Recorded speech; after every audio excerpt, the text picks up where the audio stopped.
What's up, guys? So today we are in Parque Mira del Sur in the, I guess, Bella Vista, Los Casagascos. I hope I said that right. I always mess that up. That area on Ave Anacahoa.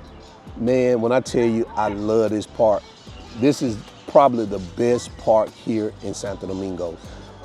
It's always peaceful, even though it's always a lot of people, but it's really peaceful. You always see kids playing, their families are here.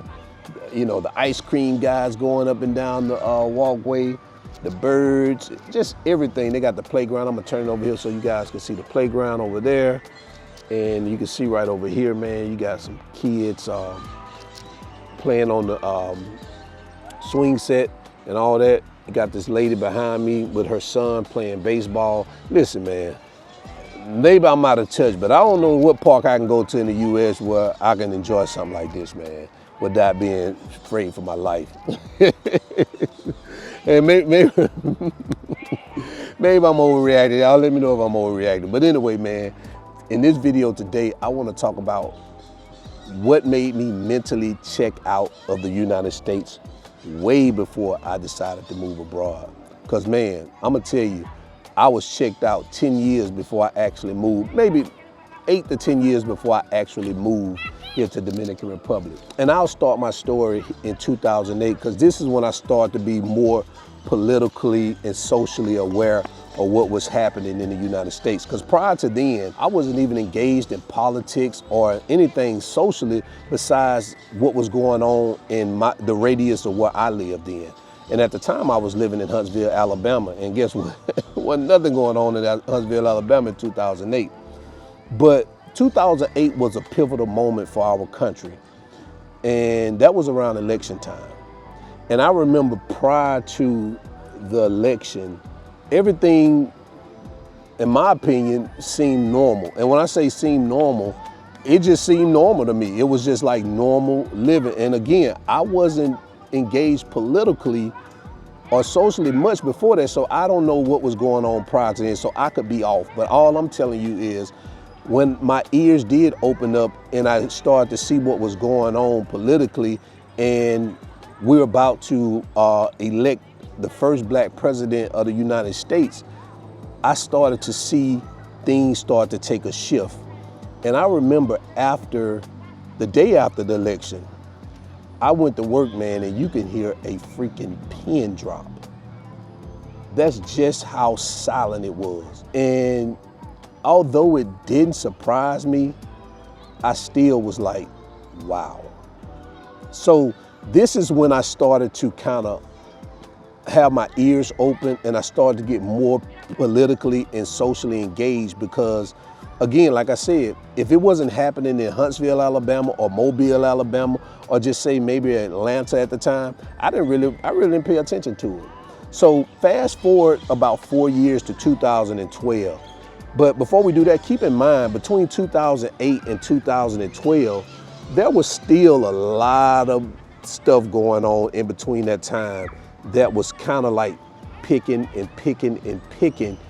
at my skin. But I really wasn't, like I said, I really wasn't too engaged, but I can just start to see it.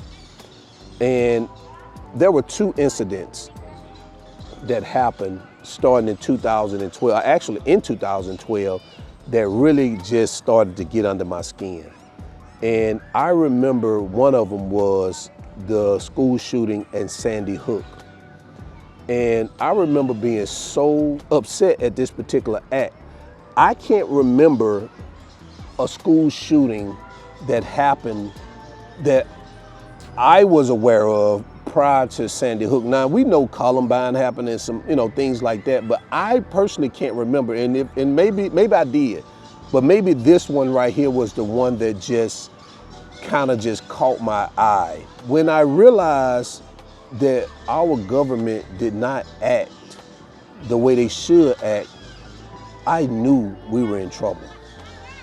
Because when our government doesn't care about 6-year-old kids, let alone 6-year-old white kids, we got a problem. And I know some people ain't gonna like that. I don't care. Because at the end of the day, it is what it is. They were 6-year-old white kids and nobody cared about them, period. So if you don't like it, I don't care. That right there got under my skin. I was like, man, we are doomed. I mean, if they don't care about these kids, I mean, I know they don't give a shit about me. You know what I'm saying? And I'm not trying to make this political, because I understand that there's things that have to happen to get legislation passed. But they had no desire to pass any type of legislation that could protect other kids so this doesn't happen again. So that right there was strike one. Strike two was when I learned about the killing of Trayvon Martin. I was disgusted, to say the least. And I know it happened in early 2012, but it didn't come on my radar till maybe a year later when they started to talk more about it, because I guess they were going to trial with George Zimmerman. And when they acquitted George Zimmerman, it was like, what is happening in this country? Where a kid can be walking in his own neighborhood, talking on the phone, minding his business with a sweet tea and some Skittles, and a guy can just come up to him, there's not even a police officer, and kill him in cold blood. I mean, what type of laws do we have that allows for people to do that? And the same thing with, the Sandy Hook thing. What type of laws do we have to allow people to have access to these type of weapons? It's crazy. And when I tell you that was my tipping point, that was my tipping point. I was mentally checked out then.